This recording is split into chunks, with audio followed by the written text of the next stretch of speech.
Rafael Díaz.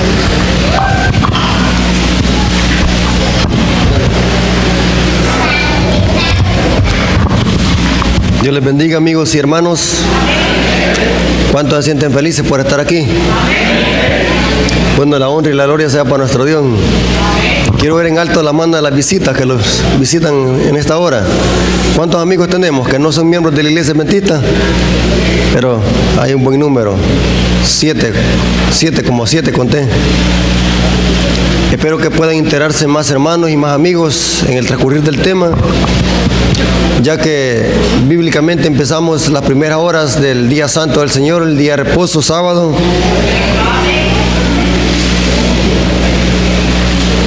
Vamos a esperar que los hermanos puedan entrar, todos.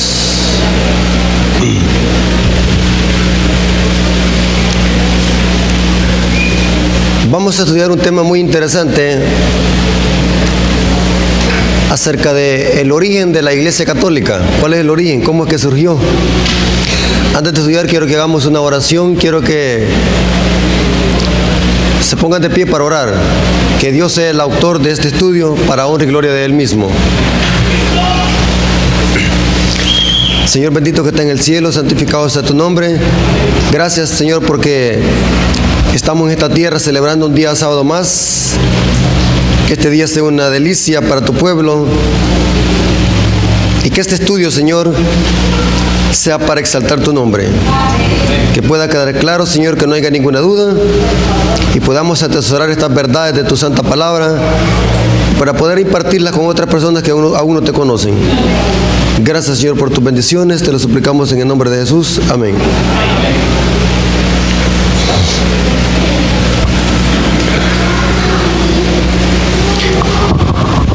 La Biblia es un libro que tiene respuestas para todas nuestras incógnitas. La Biblia nos dice cuál es el origen o cómo llegó a surgir lo que conocemos ahora como Iglesia Católica Romana. Una iglesia reconocida por los poderes políticos, por los reyes, por los magnates, por los pueblos. Una iglesia que tiene poder económico y político. ¿Cómo es que esta iglesia llegó a surgir? Bueno, la Biblia nos enseña de que cuando Jesús vino a esta tierra, Jesús vino a fundar una iglesia. Esa iglesia es la iglesia apostólica. Dios eligió a 12 apóstoles para que los apóstoles fueran los que iban a iniciar la iglesia naciente. Ellos iban a ser mejor dicho, los padres de la iglesia, los 12 apóstoles. Ellos iban a iniciar. Por eso es que Jesús los entrenó, podemos decir así. Les enseñó el evangelio a los discípulos, a los apóstoles, para que los apóstoles, después de que Jesús se fuera, ellos iban a ser los padres de la iglesia primitiva, los que iban a iniciar la iglesia primitiva. Podemos llamarle así, la iglesia apostólica. Miren lo que dice el libro de Marcos 6:7. Dice lo siguiente. Allí habla de la elección de los 12 apóstoles. Después llamó a los 12 y comenzó a enviarlos de dos en dos y les dio autoridad sobre los espíritus inmundos. Esta es una referencia a cómo Jesús ya les había dado autoridad a los discípulos, a los apóstoles, para que fueran a predicar el evangelio, fueran a sacar espíritus inmundos, etcétera. Hicieran milagros. Dios les dio esa autoridad. ¿A quiénes? A los 12. Ahí dice, los 12 apóstoles. Déjenme decirles, hermanos y amigos, de que Jesús fundó una iglesia pura. Los 12 apóstoles. Una iglesia pura. Y digo así, una iglesia pura, porque Jesús no se equivoca. Dios eligió 12 apóstoles para que estos empezaran a pregonar el evangelio, empezando desde Israel, o mejor dicho, Jerusalén, y que se expandiera por toda la ancha faz de la tierra.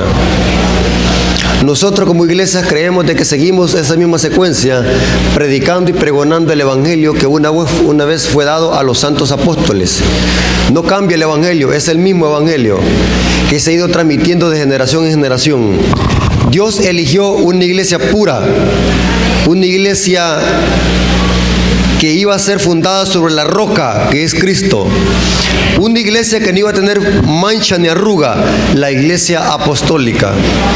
Y era tan pura la iglesia, hermanos, porque la iglesia en los tiempos de Jesús, la iglesia apostólica, no permitía que entrara ninguna clase de apostasía en la iglesia. Era una iglesia que los líderes de la iglesia, los apóstoles, eran gente que era muy celosa en el evangelio, era gente que era muy conocedora de la palabra de Dios, de modo que cuando se quería introducir una práctica antibíblica, los apóstoles estaban presos a condenar eso. No había apostasía. En la iglesia primitiva, oiga bien, hermano, en la iglesia primitiva no había cizaña. ¿Oyeron como dije? La iglesia que fundó Jesús era una iglesia pura. La Biblia enseña, el libro que habla más de la iglesia primitiva es el libro de Hechos de los Apóstoles. Si ustedes ven las primeras páginas del libro de Hechos de los Apóstoles, ahí nos presenta cómo la iglesia empezó a crecer en poder, en predicación del evangelio y en ganancia de almas. Imaginen que en la iglesia, el primer sermón que Pedro predicó fue un sermón que se ganó, para honra y gloria de Dios, como 3,000 personas. Y la iglesia iba creciendo con poder. Y cada vez que se bautizaba gente eran por miles. ¡Qué barbaridad! Era un gran poder que tenía la iglesia primitiva, que para la iglesia primitiva no había ningún poder que pudiera obstaculizar la predicación del evangelio. Ni demonios, ni fariseos, ni fanatismo, nada. Los apóstoles eran echados presos y Dios los sacaba. Nadie podía detener la predicación del evangelio en los apóstoles. Los apedreaban los apóstoles y volvían a seguir predicando el evangelio. No había nadie que los detuviera. Esa era la iglesia apostólica. En la iglesia apostólica había un gran celo por las almas. Había un gran celo por la verdadera doctrina, por la sana doctrina.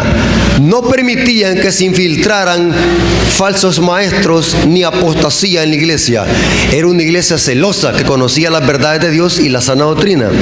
En cierta ocasión se cuenta en la Biblia, y eso está en Hechos capítulo 5, no lo vamos a leer, dice que Ananías y Zafira querían burlarse de Dios, y dice que en ese momento, por burlarse de Dios, no sé si ustedes han leído esa historia de Ananías y Zafira, que prometieron vender una propiedad y cuando la vendieran iban a dar ese dinero, ¿qué? A los pies de los apóstoles, para que ese dinero sirviera para predicar el evangelio. Y dice que esta pareja, cuando tenía el dinero, dice, se arrepintió de dar el dinero y no dieron toda la parte que correspondía. Y dice que en ese momento, dice, los apóstoles reprendieron primero a Ananías, y lo reprendieron. En ese momento cayeron muertos. Iba entrando su esposa y cayó muerta también. Imagínense cómo era la iglesia. O sea, no permitían de que dentro de la iglesia se metiera apostasía, falsos maestros o cizaña. Era una iglesia pura. ¿Oyeron? En todo el sentido de la palabra, era una iglesia pura, sin apostasía, sin cizaña, sin falsos maestros, porque cuando alguien se quería meter con una doctrina rara, los apóstoles inmediatamente le ponían stop. Era una iglesia celosa en el evangelio. La iglesia apostólica. Dios fundó una iglesia pura. Jesús no fundó una iglesia mala. Jesús fundó una iglesia pura, 100% pura, con sana doctrina y con bases sólidas en la palabra de Dios. ¿Estamos claros? Aquí va lo interesante, hermano. Cuando los apóstoles murieron, empezaron a dirigir otros líderes la iglesia. Y cuando los líderes, estos nuevos líderes, empezaron a dirigir la iglesia, aquí fue el problema. Empezaron poco a poco y asolapadamente, empezaron a infiltrarse apostasía, falsos maestros, cizaña, falsas doctrinas. El apóstol Pablo lo dice en el libro de Hechos, capítulo 20, versículo 29 al 30. Aquí Pablo está hablando y profetiza que después de que él se muera o después de su partida, iban a entrar a la iglesia falsos maestros y falsos profetas con falsas doctrinas. Mire cómo dice: porque yo sé que después de mi partida entrarán, ¿qué? Está profetizando Pablo, está profetizando a la iglesia, a los ancianos. Inclusive, si nosotros vemos este capítulo, Pablo se reúne con todos los ancianos de la iglesia primitiva y les dice: miren, el Señor me ha revelado esto y esto va a pasar en la iglesia. Y aquí les dice: después de que yo parta, después de que yo me muera, esto va a pasar en la iglesia. Cuídense, velen la iglesia, protejan la iglesia. Leamos el contexto para que vean. Lee el versículo anterior, hermana, el versículo 28 tiene que ser. Leamos, mire cómo dice. Veamos el contexto. Póngalo, hermanita. Sí, perdón. Por tanto, mirad por vosotros y por todo el rebaño, que el Espíritu lo ha puesto. ¿Por qué? Por obispos. Esa palabra obispo se puede traducir como presbítero o anciano de iglesia. ¿Están conmigo? Los ha puesto como obispo. ¿Quién lo había puesto? El Espíritu Santo en el rebaño del Señor. Para que apacenten la iglesia del Señor, que la cuiden, la cual ganó por su propia sangre. Ahora le damos el contexto. Porque yo sé que después de mi partida entrarán en medio de vosotros, en medio de ustedes, dije Pablo, en medio de los ancianos, de los dirigentes de la iglesia, entrarán en medio de vosotros lobos rapaces que no perdonarán, ¿qué? El rebaño. Pablo está profetizando que dentro de la iglesia se iban a levantar falsos maestros, lobos rapaces. Sigamos leyendo el siguiente texto. Y de vosotros mismos, la apostasía, ¿dónde se iba a levantar según Pablo? Dentro de la iglesia, especialmente ¿en quiénes? ¿En quiénes? No, el contexto que él dice. ¿El contexto de cuál está hablando? De los ancianos, de los dirigentes de la iglesia. Y oigan bien, miembros de iglesia, todos en general, oigan lo que voy a decir. La apostasía nunca va a entrar por los miembros de banca. La apostasía entra por los líderes. El diablo se va a la cabeza. El diablo se va a los líderes para que metan la apostasía. Eso así ha sido siempre y así será hasta el final. Nunca cambiará ese método que usa el diablo. El diablo usa a los reyes, a los líderes de la iglesia. ¿Saben por qué, hermano? ¿Saben por qué el diablo usa a los líderes según este texto? Porque un miembro de iglesia, un miembro de banca que no tenga ningún privilegio en la iglesia, ¿qué es lo que hacemos en la iglesia? Cuando trae una cosa rara, lo que hacemos es que de fraternizarlo, disciplinarlo. Pero un líder que está en la cabeza bien grande, ¿cómo vamos a hacer? Ahí es difícil, quitarlo. Entonces, el diablo lo que hace es irse a los líderes. En medio de vosotros se levantarán hombres que hablen cosas perversas, cosas para arrastrar ¿a quién? A los discípulos. Pablo está profetizando que dentro de la iglesia se iba a levantar una apostasía después de que él se partiera.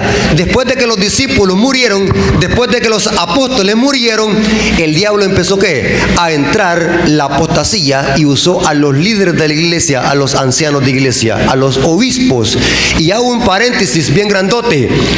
Cuando me refiero a un líder de iglesia, no me refiero porque tenemos ese preconcepto y ese prejuicio. Oiga bien, iglesia, cuando me refiero a un anciano de iglesia o a un líder o a un ministro, no se le venga a la mente solamente el pastor, porque un líder o un ministro de iglesia puede ser todo aquel miembro que tenga un privilegio o un cargo dentro de la iglesia, ya sea un anciano, un director de escuela sabática, un director de jóvenes, etcétera, etcétera. ¿Me doy a entender? Entrarán lobos rapaces que no perdonarán el rebaño.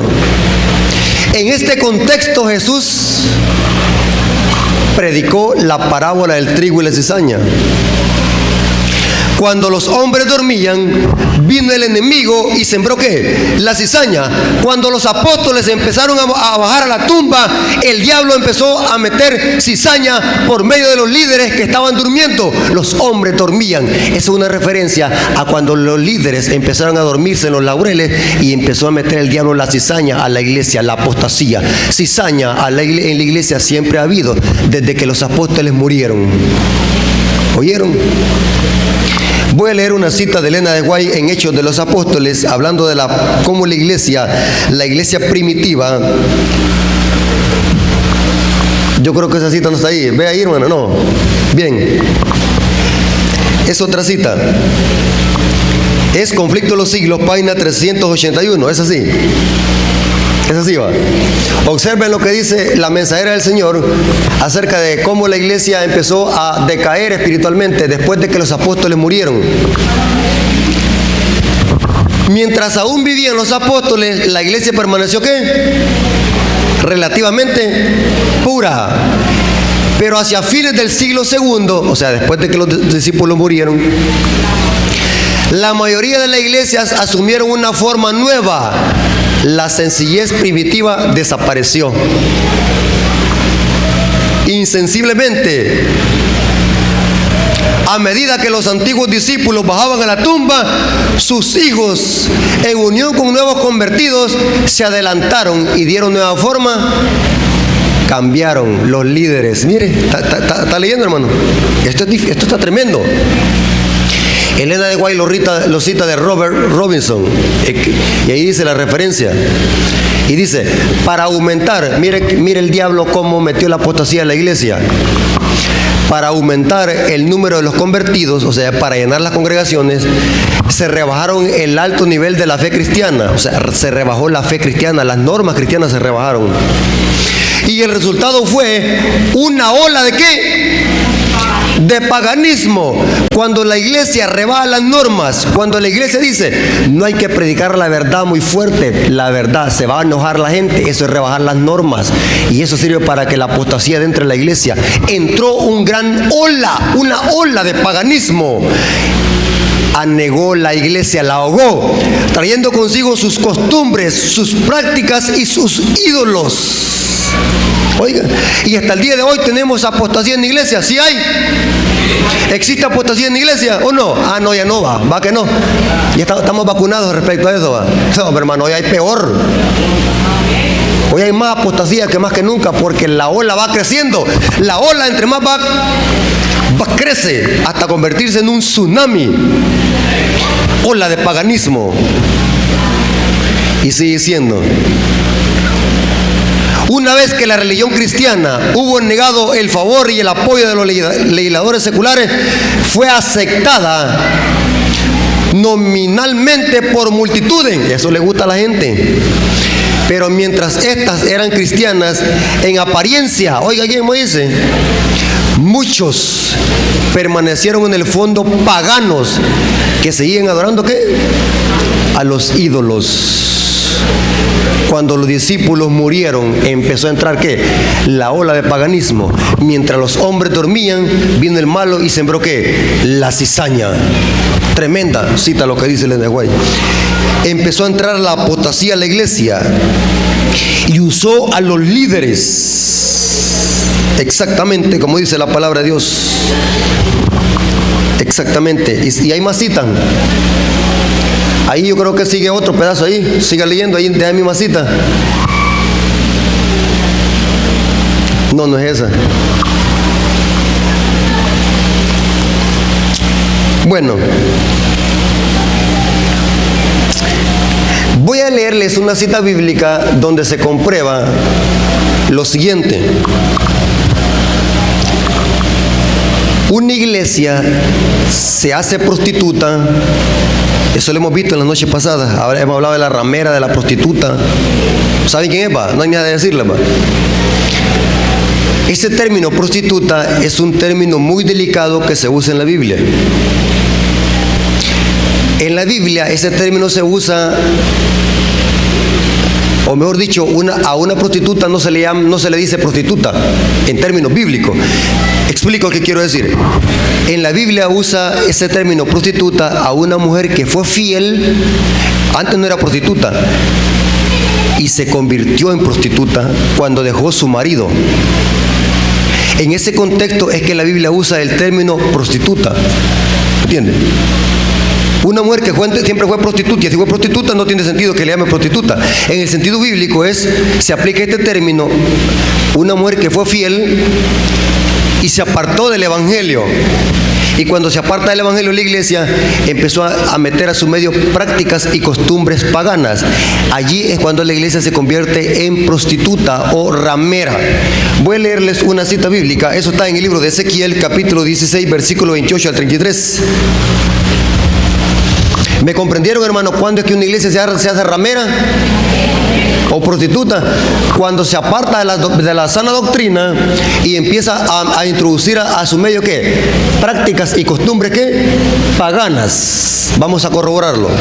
En el libro de Ezequiel, capítulo 16, versículo 28 al 33. Mire cómo dice. Aquí Dios no le está hablando a los sirios ni a los babilonios. Aquí le está hablando a su pueblo, Israel. Mire cómo dice. Y tomaste tus vestidos. 28 es, hermano. Ezequiel 16, 28 al 33. Leamos. Fornicaste también con... ¿Qué significa eso? Aprendiste las prácticas de ¿quiénes? De los asirios. Eso quiere decir, por no haberte saciado, o sea, que era una ramera que le gustaba acostarse con hombres, no se saciaba, y fornicaste con ellos y tampoco te saciaste. A su pueblo está diciendo, era una ramera extrema. Multiplicaste a sí mismo tu fornicación, bárbaro. Mire cómo dice, en la tierra de Canaán, o sea, que practicó ¿qué? Costumbres de ¿qué? De Canaán, el pueblo de Dios, Israel, y de los caldeos. Y tampoco con esto ¡qué barbaridad! Mire, no te saciaste, no te bastó un solo marido, te fuiste con el cananeo, te fuiste con el jebuseo, te fuiste con el sirio, te fuiste, y mire cómo dice, y no te saciaste. Cuán inconstantes es tu corazón, dice Jehová el Señor, habiendo hecho todas estas cosas, obras de una ¿qué? Ramera desvergonzada. Dios le está diciendo estas palabras a su pueblo. Cuando el pueblo se aparta de la verdadera doctrina, del verdadero evangelio, y empieza a introducir a su medio prácticas y costumbres paganas, Dios le dice, te convertiste en una ¿qué? Ramera. Tremendo. Aquí no está hablando de una mujer literal, está hablando de un pueblo. Cuando el pueblo se aparta de su Señor y de la palabra de Dios y empieza a practicar costumbres, empieza a rebajar las normas del evangelio, eso abre las puertas para que entre una ola de apostasía. Cuando los líderes de la iglesia son líderes, disculpen la palabra que voy a usar, cuando los líderes de la iglesia son flojos, permiten de que en la iglesia suceda toda clase de cosas raras y dicen a todo amén, Dios va a pedir cuenta a esos líderes, porque Dios los ha puesto como atalayas para que cuiden al pueblo y que cuiden al rebaño. Dios los ha puesto como centinelas. La palabra centinela es aquel que está vigilando que no vayan a entrar al pueblo prácticas y costumbres paganas. Yo te puse como atalaya, le decía Dios a los profetas. Tú eres un atalaya. Usted y yo somos un atalaya. Tremendo, ¿va? Obra de una gran ramera hiciste. Dios aquí está celando a su pueblo. Dios está celoso. Estos son términos celosos. ¿Qué hombre le va a gustar que su esposa se acueste con otro hombre? ¿Qué hombre? O viceversa. ¿Qué hombre le va a gustar eso? ¿O sí? Solamente que esté curado. Así es Dios. Dios es celoso. Dios cela a su pueblo. Lo celo con un celo santo, con un celo de Dios. Porque quiero que ustedes estén como una esposa virgen para presentarlos a Cristo cuando Él venga como una esposa pura y virgen, dice Pablo. Dios quiere tener un pueblo santo. En Apocalipsis encontramos esta misma terminología.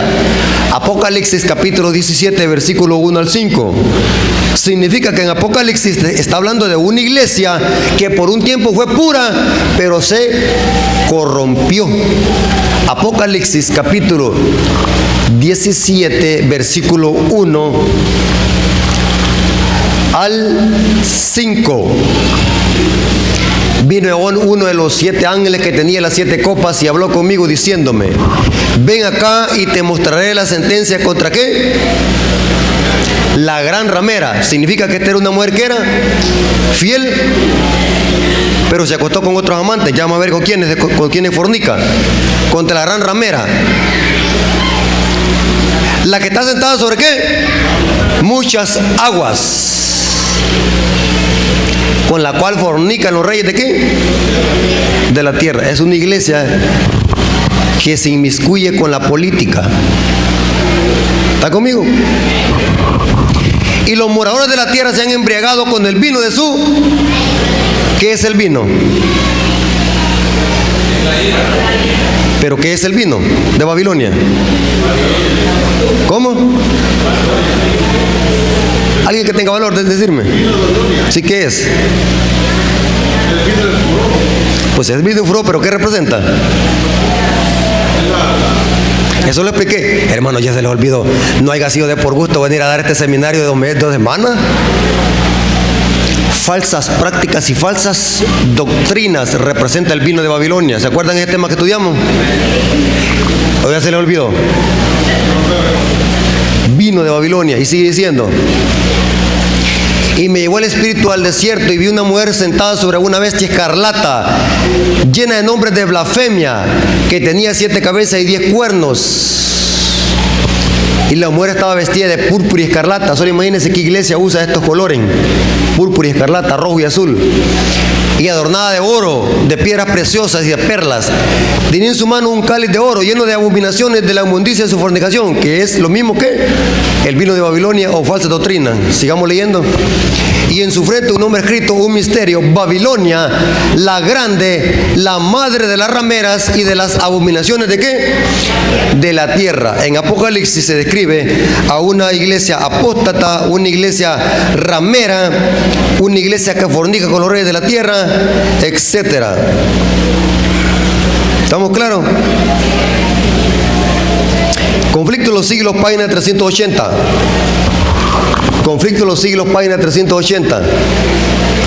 Dice lo siguiente Elena de Guay comentando acerca de Apocalipsis 17.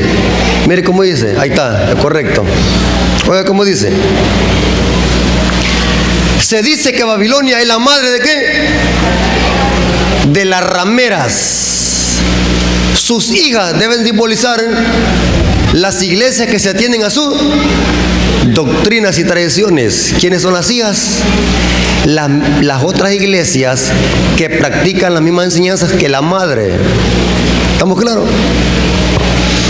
Y siguen su ejemplo sacrificando la verdad y la aprobación de Dios para formar alianza ilícita ¿con qué? Con el mundo. El mensaje de Apocalipsis 14 se anuncia la caída de Babilonia. Debe aplicarse a comunidades religiosas que por un tiempo fueron, ¿qué dice? Ahí está, mira, oiga lo que le estaba diciendo. Fueron puras y luego se han corrompido. En vista de que este mensaje sigue al aviso del juicio, debe ser proclamado en los últimos días y no puede ser por lo consiguiente referirse solo a la iglesia romana, pues dicha iglesia está en condición caída desde hace mucho tiempo. Oiga, ¿cuándo la iglesia empezó a caer la iglesia? Cuando la iglesia ¿qué? Empezó a meter en práctica ¿qué? Inclusive, les voy a explicar algo, hermano, para que no vayan a malinterpretar. La iglesia católica romana es el fruto de la apostasía que surgió en la iglesia primitiva. Y durante los siglos la iglesia fue decayendo y degradándose espiritualmente. Eso dio a luz a la gran apostasía o al sistema católico romano.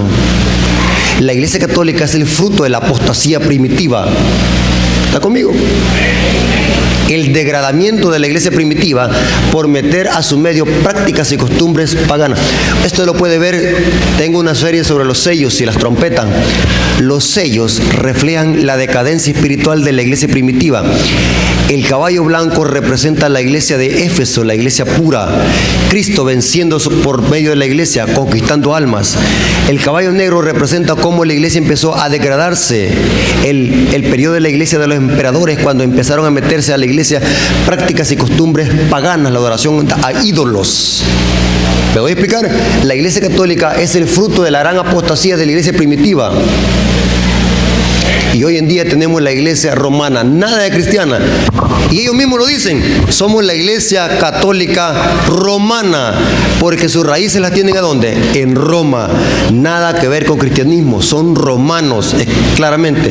Por eso es que el número de la bestia se debe sacar de los números ¿qué? Romanos. ¿Estamos claros? No hay donde perderse. Todo eso lo hemos estudiado. En el capítulo 18 de Apocalipsis se exhorta al pueblo de Dios a que salga de Babilonia. Dios tiene gente en Babilonia, hermanos. ¿Hay gente fiel en Babilonia? Sí. ¿En qué sentido hay fieles? Porque hay gente que no conoce la verdad y que por lo poco que saben adoran a Dios según su dictamen de su conciencia. Y Dios reconoce a esas personas como sus hijos. Vendrá la hora donde las personas conocerán esta verdad y saldrán de estas religiones apóstatas para integrar al remanente, el pueblo de Dios que guarda los mandamientos. ¿Saben algo muy interesante, hermanos? ¿Sabían ustedes que la mayoría de hijos de Dios, la mayoría, están en la iglesia católica? ¿Sabían ustedes eso? La mayoría de hijos de Dios están en la iglesia católica y que Dios los va a sacar de esas comunidades cuando conozcan la verdad para que formen parte del pueblo de Dios. Si la mayoría está en estas comunidades apóstatas y Dios las va a sacar en los últimos días, la pregunta es, la minoría que se van a salvar, ¿dónde están? ¿Ah? Aunque usted no lo crea, la sierva del Señor dice que los que se van a salvar de la iglesia adventista es una pequeñísima porción. Eso lo dice la sierva del Señor. Una pequeñísima porción de los que conocemos la verdad. No los jactemos, hermanos. Seamos humildes. Entre más conocemos esta verdad, debemos de ser más humildes. He visto hermanos que se burlan de los católicos cuando los ven en profesión, en procesiones con los ídolos. No, hermanos, debemos de ser humildes y enternecerlos y ver esas personas que andan sin fe y esperanza, que un día nosotros así anduvimos, perdidos, siguiendo prácticas y costumbres paganas, y ver la forma cómo llegar a ellas, orar por esas personas. ¿Cuántos de ustedes alguna vez han orado por un sacerdote católico o un carismático? ¿Cuántos de ustedes han orado? Los hemos sentido orgullosos nosotros, tenemos la verdad, somos la iglesia remanente, somos la iglesia adventista. Pero eso no basta. Si Dios te ha dado un mensaje a ti y a mí, hermano, pero es para que lo expandamos, este mensaje. Y Dios tiene hijos en Babilonia. ¿Y en qué comunidades religiosas se encuentran actualmente la mayoría de los discípulos de Cristo? Hermano, ponga la atención a estas palabras. Perdón, hermano. Ponga la atención a esas palabras. ¿En qué comunidades se encuentran la mayoría? ¿Ah? Sin duda alguna, en varias iglesias que profesan la fe protestante, Babilonia. ¿A dónde están la mayoría de hijos de Dios? Dice Elena de Guay. En Babilonia. Dios tiene hijos en Babilonia. Al nacer, estas iglesias se decidieron noblemente por Dios y la verdad, y la bendición divina los acompañó. Aún el mundo incrédulo se vio obligado a reconocer los felices resultados de la aceptación de los principios del Evangelio. Se les aplica las palabras del profeta a Israel. Salió tu renombre. Ahí está, mi hermano. Porque lo mismo que Dios le dijo a Israel y haré una ramera, le llama a estas comunidades porque se han apartado de la sencillez del Evangelio. O sea, que Dios está hablando de sistemas, no en sí de personas, porque Dios tiene fieles en Babilonia. ¿Estamos claros? Dios con estas profecías que hemos estudiado está condenando las falsas prácticas y tradiciones de Babilonia. No en sí las personas. ¿Me estoy dando a explicar? Porque alguien puede decir que nosotros estamos criticando a la religión católica. No, aquí estamos debatiendo temas teológicos, no temas personales. ¿Me voy a explicar? ¿Cuántos me están comprendiendo? ¿Estamos claros? Dios tiene gente en Babilonia y Dios las va a sacar para que integren el verdadero pueblo de Dios. Ahora, vamos a ver una cita de esta misma mensajera en Conflicto de los Siglos, página 381, donde ella dice cómo inició el origen del sistema papal al principio de los primeros siglos de la era cristiana. ¿Cuál fue el origen de la gran apostasía? O mejor dicho, ¿cuál fue el origen del sistema católico romano? ¿Por qué tenemos una iglesia tan grande? ¿Cómo se originó? Ahí dice, ¿cómo empezó a apartarse la iglesia de la sencillez del evangelio? Conformándose a las prácticas del paganismo. Y eso va para nosotros también, hermano. Para facilitar a los paganos la aceptación del cristianismo, el apóstol Pablo dijo acerca de su propio tiempo: ya está obrando el misterio de la iniquidad. Mientras aún vivían los apóstoles, la iglesia permaneció relativamente pura, pero hacia fines del siglo II la mayoría de iglesias asumieron una forma nueva. La sencillez primitiva desapareció e insensiblemente, a medida que los antiguos discípulos bajaban a la tumba, sus hijos se unieron con nuevos convertidos, se adelantaron y dieron nueva forma a la causa. Para aumentar el número de los convertidos, se rebajó el alto nivel de la fe cristiana y el resultado fue una ola de paganismo. Eso es lo que leímos anteriormente, pero quería que leyéramos la parte cómo inició la gran apostasía. Hermanos, oigan bien lo que voy a decir. Este principio Dios no lo cambia. Y quiero que por favor, hermanos, y esto va a quedar grabado en el video también, por favor, en el nombre del Señor, no me lo vayan a malinterpretar. Por favor, hermano. Y antes de eso les voy a decir, yo soy miembro activo de la iglesia. O sea que si yo hablo algo, estoy hablando de mí mismo, porque yo soy parte de la iglesia. ¿Me estoy dando a entender? Dios no cambia este principio. Cuando una iglesia empieza a introducir cosas del paganismo, ¿cómo se está convirtiendo? ¿Cómo? Repítame, hermano, ¿tienen miedo? ¿En qué? Exacto, es lo mismo, el mismo principio. Supongamos que yo digo, hermanos, yo tengo una nueva luz. Quiero que celebremos la Navidad. ¿De dónde viene eso? Pero lo metemos ¿a dónde? A la iglesia. Y tantas cosas extrañas que se están metiendo a la iglesia. Cosas que no tienen nada que ver con nuestras enseñanzas, con nuestro evangelio, con nuestra doctrina. Y muchos miembros de la iglesia se enojan cuando les dice eso uno, porque les gusta el paganismo. Y cuando uno habla algo, este hermano es disidente, no le hagan caso.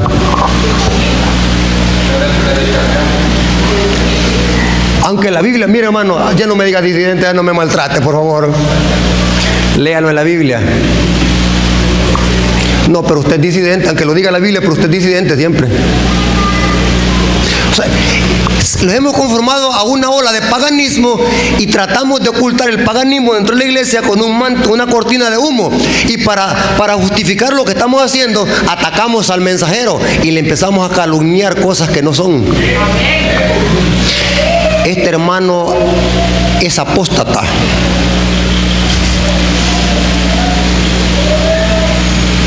Hermanos, yo les hago una pregunta, hermano, y se los digo con humildad y con un dolor en mi alma. ¿De dónde creen ustedes de que ha surgido poner dentro de la iglesia mujeres que sean pastoras? No estamos discriminando a las mujeres, solo estamos atacando una práctica y una enseñanza que no tiene fundamento bíblico. ¿Sabe quiénes eran las naciones paganas que tenían sacerdotisas en la antigua? En Babilonia y las naciones circunvecinas. En el pueblo de Dios nunca hubieron sacerdotisas, solo hubieron sacerdotes y ancianos. Pero a la iglesia entra una nueva ola de gente que está poniendo sacerdotisas o pastoras de iglesia. Y como queremos poner, como miramos a la iglesia evangélica que están poniendo pastoras, ¿y qué tiene de malo la gente? Y empiezan a manipular textos bíblicos para acomodarlos a la enseñanza. Y la iglesia adventista nunca ha tenido pastora. Y los que quieren enseñar de que Elena de White fue pastora, están equivocados. Elena de White no fue pastora, fue profetisa. El que fue pastor fue su marido. Digo esto porque salió una matutina diciendo eso. Y no les voy a decir la matutina el nombre de quién es, porque algunas veces uno se mete en problemas. Una matutina venía diciendo que Elena de White fue ordenada para pastora. Y esto lo lee todo el mundo y empieza el mundo a creer eso. Son pocos los que son curiosos y dicen, bueno, yo me voy a ir a investigar a la historia a ver si es verdad eso, que Elena de White fue pastora. Y me voy a topar de que Elena de White fue ordenada, pero no para pastora, sino para misionera, para que fuera a predicar el evangelio a otras naciones y a Australia. Pero allí venía diciendo que Elena de White fue pastora, vino de Babilonia. Prácticas que están metiendo, música, si hablamos de música, hermano, no salimos de hoy, como en la iglesia se está metiendo música cada día que se oyen en las iglesias protestantes y se va alejando a un lado la música sacra, el himnario. Ya no queremos cantar música sacra, ya no queremos usar nuestro himnario, música de Babilonia. Si hablamos de modas, hermano, modas de Babilonia, todo de Babilonia se está introduciendo al pueblo, modas. Si hablamos de maquillaje, hoy en día es meterse en problemas con las hermanas. ¿Saben quién fue la primera mujer que se pintó la cara? No se enojen conmigo, hermano, yo tengo material, mire, hermano. Hermanos, oigan bien, hermano. Se lo digo en el nombre de Dios, es por su bien. Algún día me van a agradecer y le van a agradecer a Dios, no a mí. Yo no soy nadie. Pero les estimulo el cerebro para que vaya a su casa y lea. Y no crea lo que dice Rafael Díaz, lea. Compruebe si lo que yo digo es verdad. Si no digo verdad, téngame como un falso maestro, como un falso profeta. ¿Ustedes creen que María, madre de Jesús, se pintaba? ¿O Sara, la esposa de Abraham, creen ustedes de que se pintaba? ¿Verdad que no? ¿O creen ustedes de que Sara andaba con una minifalda? ¿Ah? O María, la madre de Jesús, mujeres santas, la Biblia le llama mujeres santas, piadosas. ¿Usted cree que andaba con una minifalda? ¿Ah? Hermanos, decimos que vamos para el cielo. ¿Cómo si? Me confunden. ¿Vamos para el cielo para dónde? Dice Elena de White que estamos volviendo otra vez a Egipto. Estamos metiendo los mismos pecados a Egipto. Y yo tengo un consejo para nuestras hermanas, se los digo con amor, no estoy criticándolas ni las estoy menospreciando, hermanas. Pero quiere creer, yo tengo un proverbio que yo me lo he inventado. Y les voy a explicar algo muy importante. Dios a ustedes las hizo hermosas. No tienen necesidad que se pongan químicos en la cara.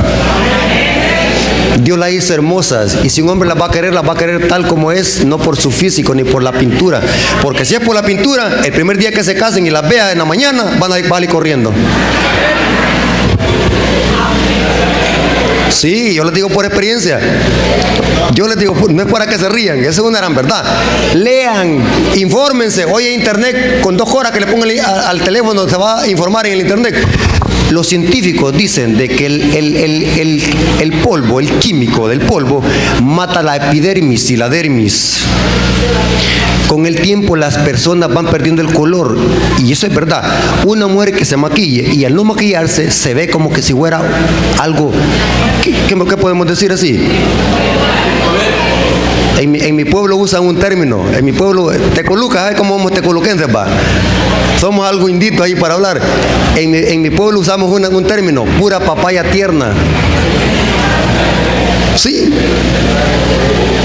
No me lo creen, nos hemos salido un poco del tema, pero no tanto del tema, porque dice que la mujer de Apocalipsis, la ramera, está vestida de púrpura y escarlata, está adornada, etcétera, etcétera. Depravación total al pueblo. Y como líderes, ¿qué debemos de hacer? Sé que como líderes no podemos solucionar el problema de la iglesia a nivel mundial, pero sí podemos hacer una reforma en nosotros primero y en la iglesia local. Yo no puedo dominar la iglesia a nivel mundial, porque es imposible. La cizaña y la apostasía, Dios la va a erradicar cuando Él venga. Pero sí yo puedo hacer una reforma en mi casa, empezando por mí y después en las iglesias locales. No es por jactarme, pero en mi iglesia Dios está obrando en la iglesia donde yo me congrego. Saben que todo esto lo hemos erradicado. Y muchas iglesias, ¿saben cómo tienen a la iglesia de Tecoluca y La Esperanza? La tienen a la iglesia por disidente. Porque en nuestra iglesia, y en la iglesia de Tecoluca y en la iglesia de La Esperanza, somos una iglesia celosa en eso. Ahí no permitimos que se suban hermanas con minifaldas a cantar. No permitimos que se suban pintadas. Y hemos hecho una gran reforma. ¿Saben qué es lo que hicimos, hermano? Invitamos, hay que usar tácticas también para solucionar los problemas de la iglesia. Invitamos a todas las hermanitas que se maquillaban y se vestían mal. Hicimos una reunión con ellas y oramos con ellas y las aconsejamos. Las hermanas llegaron a aceptar que era verdad, era un bien para ellas.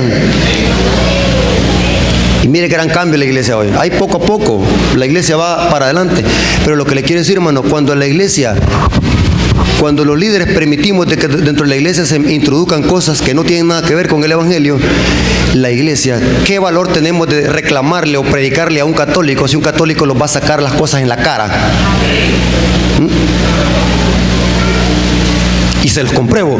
Una vez yo predicándole a alguien acerca de la Navidad, acerca del árbol de Navidad, de la estrellita, estamos en un seminario donde explico toditito, todo eso del árbol de Navidad, de la historia del Santa Claus, todo eso, profundo. De repente me dice alguien, me dice, bueno, me dice, ¿y usted de qué iglesia es? Me dice, de la iglesia adventista, le digo. No le creo, me dijo. Porque en su iglesia ponen el árbol de Navidad, me dijo. Agaché la cara. ¿Me está entendiendo lo que quiero decir? Me avergoncé. No era en mi iglesia que estaba hablando, pero él dijo en su iglesia, hablando de la iglesia adventista, quizá alguna iglesia había visto de que ponían el árbol de Navidad y que se ponían gorro. Tremendo, hermanos. ¿Por qué estoy diciendo yo esto, hermano? Les voy a sacar una cita donde Elena de White lo dice, no yo. La última cita de Elena de White es: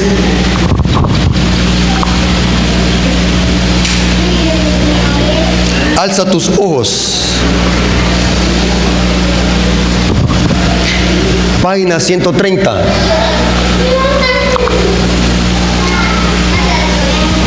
Hermanos, oiga bien lo que les voy a decir, hermanos, por favor. Espero que estas palabras nunca se les vaya a olvidar, jamás. Muchos dentro de la iglesia adventista no quieren los escritos de Elena de White porque ponen el dedo en la llaga. Esta mujer atacó mucho la apostasía en la iglesia. Elena de White es una mujer que nunca fue querida. Ella habló mucho de las cosas malas. Ella no ama la apostasía. Dios la usó porque esa mujer fue una mujer que fue un instrumento para traer una reforma al pueblo. Mire qué dice ella. Dios sigue usando este método. Sigue, no dice lo siguió. ¿Me está entendiendo? Presente. Dios sigue usando este método de rechazar a quien lo rechazan. El Señor Jesús siempre tendrá un pueblo escogido que le servirá. Amén. Siempre lo tendrá. Cuando el pueblo judío rechazó a Cristo, el príncipe de la vida, Él les quitó el reino y se lo dio ¿a quién? A los gentiles. Dios continúa obrando de acuerdo con este principio en cada rama de su obra. ¿De qué iglesia está hablando hoy aquí? ¿De qué iglesia? De la iglesia, cada rama de iglesia. Dios sigue obrando en cada rama de la iglesia.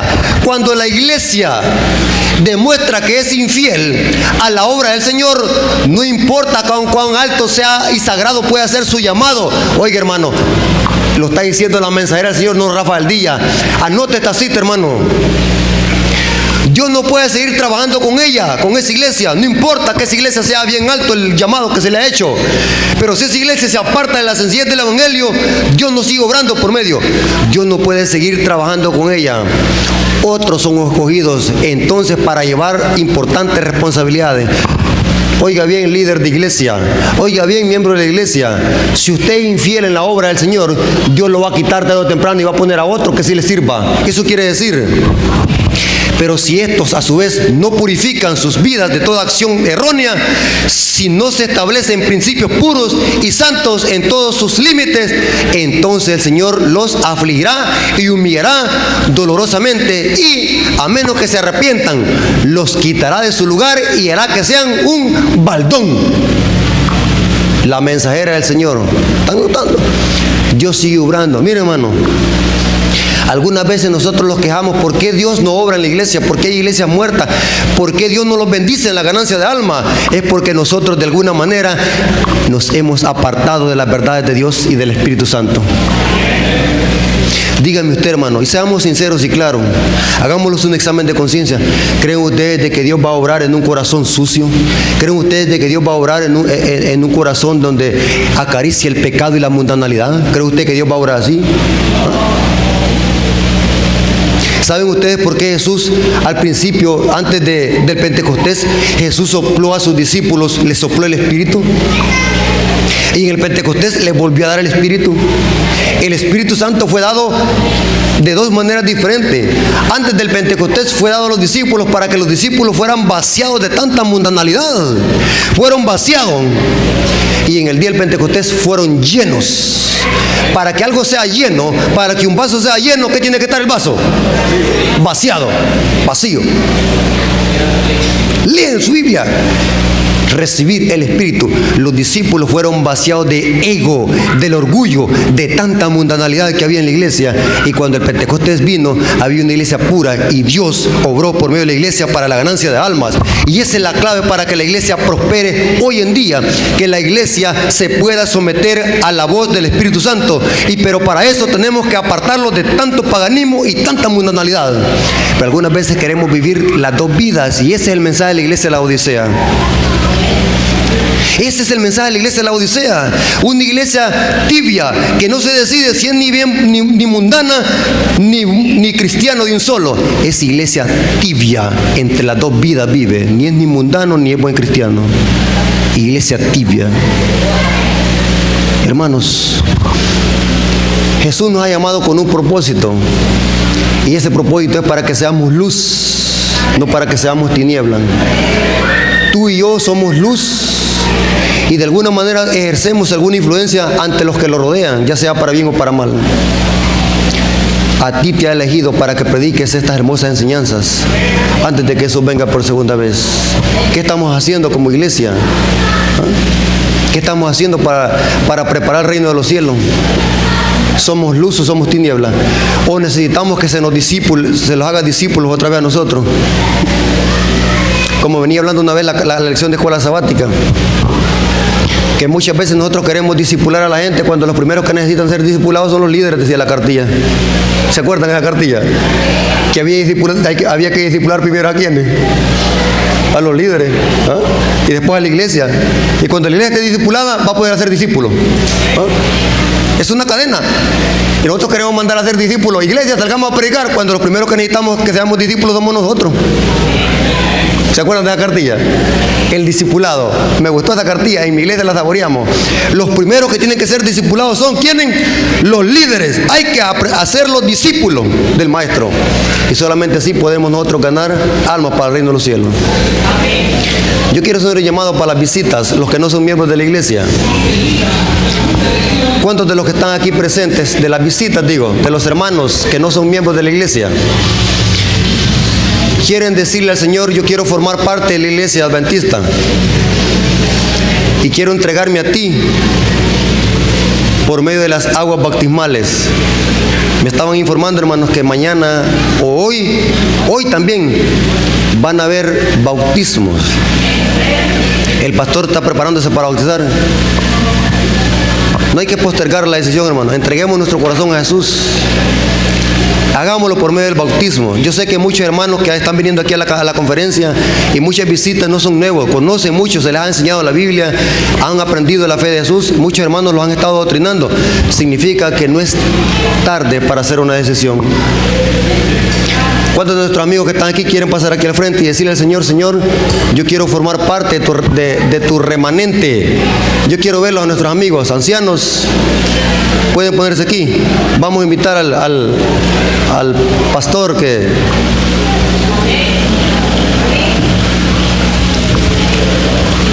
Vamos al pastor con ustedes.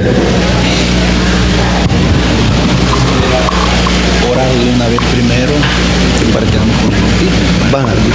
que Vamos a orar, hermano, para que después los quedemos con los bautismos. Vamos a hacer una oración.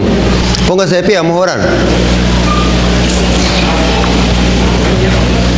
Señor bendito que está en el cielo, santificado sea tu nombre. Te damos gracias, Señor, porque tú nos has permitido estar otro día más para estudiar tu palabra. Esperamos, Señor, de que esto haya sido una gran bendición para nuestros amigos, nuestros hermanos, y que estas verdades puedan resonar en el eco de nuestro corazón. Bendice, Señor, los hermanos y los amigos que van a hacer la decisión de entregar sus vidas en las aguas del bautismo. Convéncelos de pecado, de justicia y de juicio, Señor. Transfórmales por medio de tu Santo Espíritu, Señor. Ayúdales, Padre, a hacer una nueva creación, porque solamente en usted hay poder y perdón de pecados, Señor. Bendícelos, Señor, de antemano. Te lo suplicamos en el nombre de Jesús. Amén. Lo bendiga. Agradecemos a Dios por los mensajes que hemos estado recibiendo día a día durante estas 2 semanas. No dudo que realmente la iglesia ha sido grandemente beneficiada, y no solamente la iglesia, sino también nuestros amigos que han estado asistiendo para poder escuchar de la palabra de nuestro Dios. Así que en esta hora queremos cerrar estas 2 semanas teniendo una hermosa fiesta espiritual, ¿verdad? Vamos a tener un lindo y hermoso bautismo para gloria de nuestro Padre Celestial. Así que tenemos 3 personas que esta tarde van a entregar su vida, a renovar su pacto con el Señor Jesús. Y quisiéramos invitar a todos aquellos que están haciendo preparativos, ¿verdad? Que están haciendo arreglos, que usted está haciendo planes para entregarse al Señor Jesús, que pueda pasar. Vamos a orar y al mismo tiempo vamos a tomar el voto bautismal. Así que de los que han estado pasando aquí al frente, ¿verdad? Y está haciendo planes usted para poder sellar su vida con el Señor Jesús a través del bautismo. Posiblemente no lo va a hacer hoy, pero sí lo va a hacer lo más pronto posible, pero queremos también orar.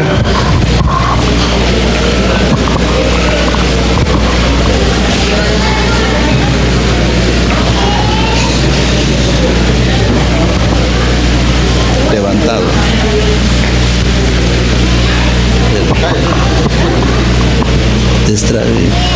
Levantadita. Quisiéramos invitarles, ¿verdad?, a nuestros amigos que nos han estado acompañando durante estas 2 semanas, que puedan pasar para poder orar por ustedes. Si están haciendo planes, están haciendo preparativos, ¿verdad? Queremos ponerlos nuevamente en las manos de nuestro Dios y decirle: Señor, aquí están tus hijos que han decidido, ¿verdad?, seguir este camino, han decidido prepararse, han decidido echar suerte con Jesús, han decidido realmente abrir su corazón a ese Dios todopoderoso que es nuestro Señor Jesucristo. Queremos orar en esta noche por cada uno de ellos y quedarnos posteriormente cerrando con un hermoso bautismo. Así que quisiéramos orar por todos los que han estado viniendo. Si usted ha entendido el mensaje que ha sido presentado durante estas 2 semanas y usted entiende lo que Dios quiere de su vida, pues hoy es el momento, ¿verdad? Hoy es el momento para poder decirle: Señor, aquí estoy. Así que queremos invitarles para poder orar, ¿verdad?, con ustedes y pedirles, ¿verdad?, que el Señor Jesús pueda tomar sus vidas y ayudarlos, ¿verdad?, ayudarlos. Hay algunos que han decidido renovar su pacto con Jesús, y que gloria a Dios por eso, porque es lo mejor que podemos hacer. No es posible que podamos seguir en este sendero que hemos estado cuando Dios Dios nos está dando una linda y hermosa oportunidad para poder, ponernos en las manos de Él. ¿Cuántos damos gracias a Dios por nuestros hermanos y hermanas que han venido al frente? Gloria a Dios, gloria a Dios. No dudo que el Espíritu del Señor ha estado obrando en las vidas de cada uno de ellos, ¿verdad? El hecho de estar viniendo, el hecho de estar pasando, muestra que sus corazones están abiertos a recibir la palabra de nuestro Dios. Así que damos gracias a Dios por ello. Así que si hubiese alguien más, no sé si hay alguien más por quien podamos esperar, queremos orar por todos y cada uno de ellos. Y posteriormente nos vamos a quedar con los que han decidido sellar su vida con el Señor a través del bautismo. Bien, ya no hay nadie más por a quien esperar. Yo creo que ya pasaron todos, ¿verdad? Si ya pasaron todos, entonces vamos a orar por los que han venido aquí al frente. Vamos a inclinar nuestro rostro, vamos a orar. Querido Padre que está en los cielos, santo, santo, santo es tu bendito nombre. Te damos, Señor, la honra y la gloria, porque tú eres el único que merece el honor, porque tú eres nuestro Dios, nuestro Salvador y el único que puede transformar nuestra vida. Queremos agradecerle, Señor, por su palabra que ha sido presentada durante cada día, durante estas 2 semanas. Gracias por usar a nuestro hermano Rafael al compartir con nosotros esos mensajes que han venido a consolidar nuestra fe. Han venido, Señor, a recordarnos una vez más que usted nos ha dado una gran bendición, conocer una verdad divina, esa verdad que ha de permitirnos, Señor, ser parte de su reino.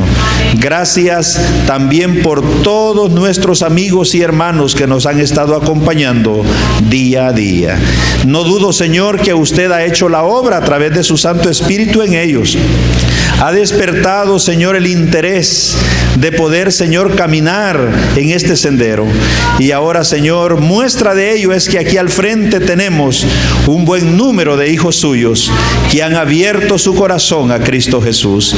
Padre querido, usted los conoce a ellos, conoce qué situaciones tienen que arreglar algunos de ellos, conoce, Señor, algunos problemas que se tienen que resolver, pero gracias porque ya usted los ha elegido, usted los ha apartado para que sean parte de su reino.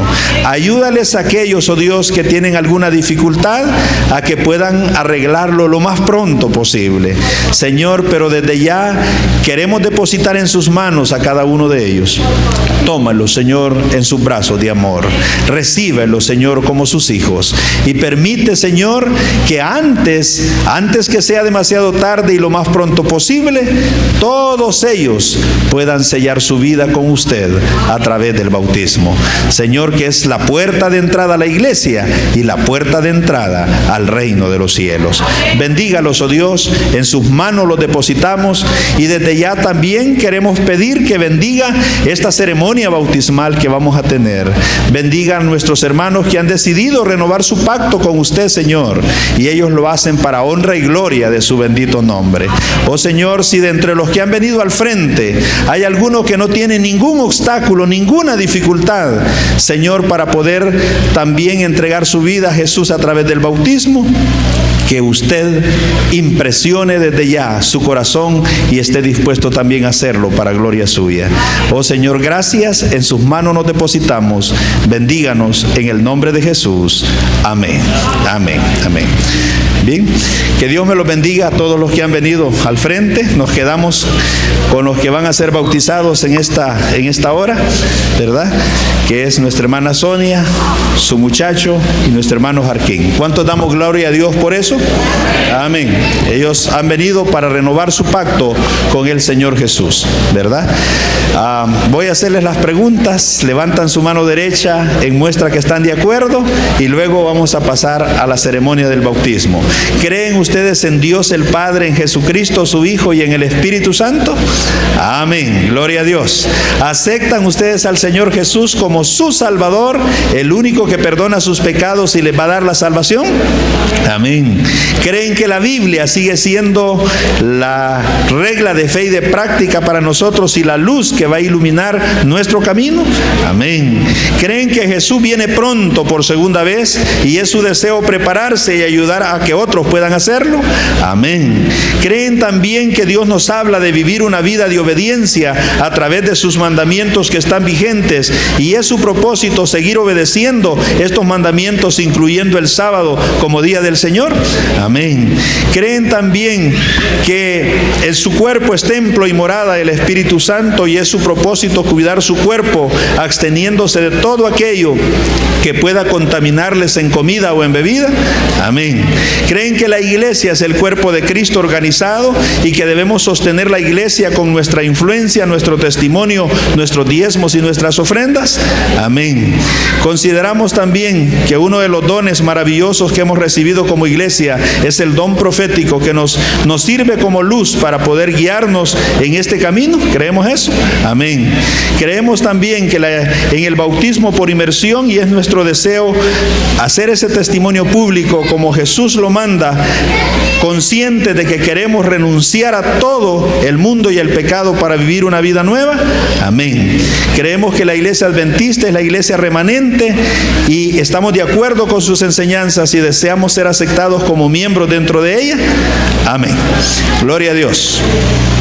Propongo que nuestra hermana y nuestros dos hermanos sean aceptados como miembros de la iglesia adventista del séptimo día. ¿Hay apoyo a esa propuesta? Amén. ¿Hay alguna observación? Si no la hay, ¿cuántos les damos la bienvenida a ellos? ¿Los aceptamos como miembros de la iglesia? Amén. ¿Y cuántos les damos la bienvenida? Amén. Gloria a Dios, ¿verdad? Vamos entonces a pasar a la ceremonia del bautismo. Voy a pedir a alguna diaconisa que nos ayude y algún diácono que nos acompañe para que me ayuden con los dos hermanos y con la hermana. Y mientras nos alistamos, ¿verdad? ¿Cuántos agradecemos a nuestro hermano Rafael Díaz por esto, el tiempo que él tomó en estas 2 semanas de venir y estar con nosotros aquí en la iglesia? ¿Cuántos agradecemos? Muy bien, gloria a Dios. Gracias, hermano Rafael. Gracias porque Dios lo ha usado y no dudamos que los temas que ha compartido serán de mucha ayuda para esta iglesia. Queremos decirles, hermanos, que la campaña sigue, porque el domingo continuamos con una campaña distrital en este lugar, ¿verdad? Nos estará llegando un pastor Walter Osorio, que viene desde allá de Oriente para estar con nosotros durante la otra semana. Así es que la bendición de la palabra continúa y esperamos que Dios siga bendiciendo el esfuerzo que la iglesia está haciendo, como también poder seguir trayendo a aquellos que necesitan conocer de Cristo Jesús. Así que el domingo a las 5, igual seguimos acá, continuamos con esta campaña donde se nos van a unir otras iglesias más para estar con nosotros en este lugar. Vamos entonces a la ceremonia bautismal.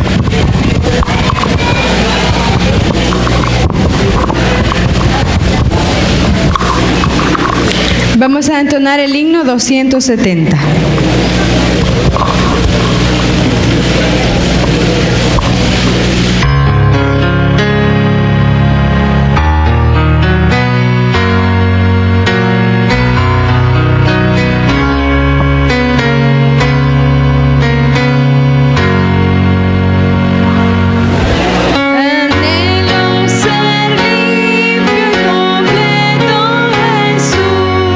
Que mores en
Querido Padre que está en los cielos, muchas gracias por Santo Sangrés, que en su juventud toma la mejor decisión, poder entregar su vida a Cristo Jesús a través del bautismo. Gracias porque al ver el ejemplo de su madre, él también toma esta linda decisión y en esta hora ha venido para poder testificar públicamente que renuncia al mundo y al pecado para poder vivir una vida nueva. Señor, recibe a este joven como tu hijo, perdónale sus pecados y ayúdale a vivir una vida nueva para ti de ahora en adelante. Por favor, guárdalo, cuídalo, protégelo en medio de los peligros en que nos encontramos, porque ahora Él te pertenece a ti. En tus manos lo depositamos, mi Señor, y como ministro del Evangelio, por tu gracia bendita, le bautizamos en el nombre del Padre, del Hijo y del Espíritu Santo, para perdón de sus pecados y vida eterna. Amén. Entonemos el himno 262.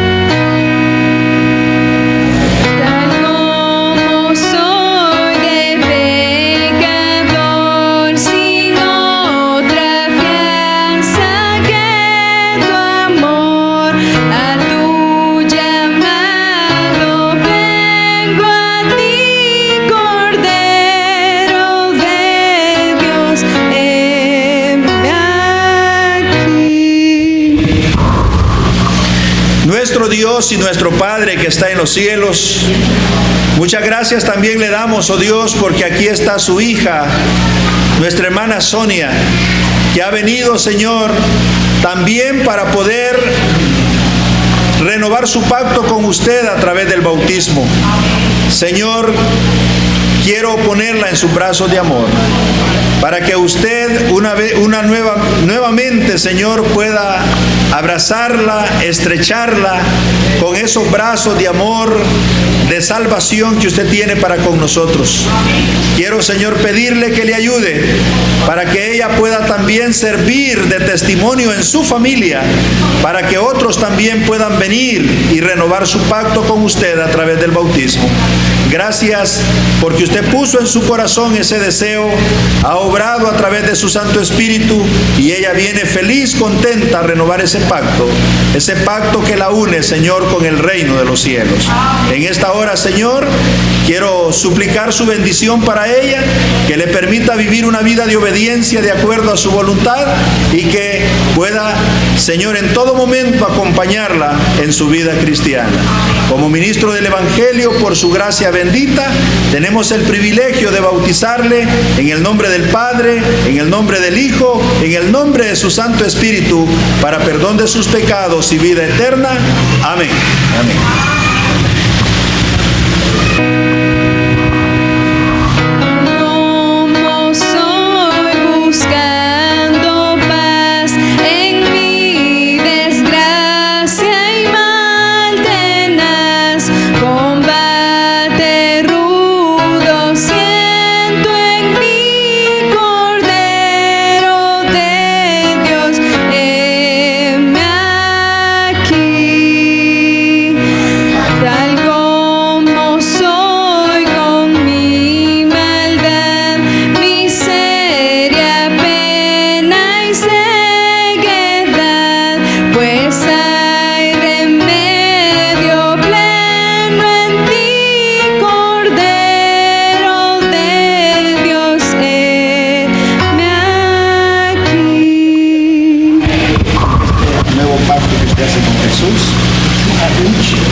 Ahora es el momento.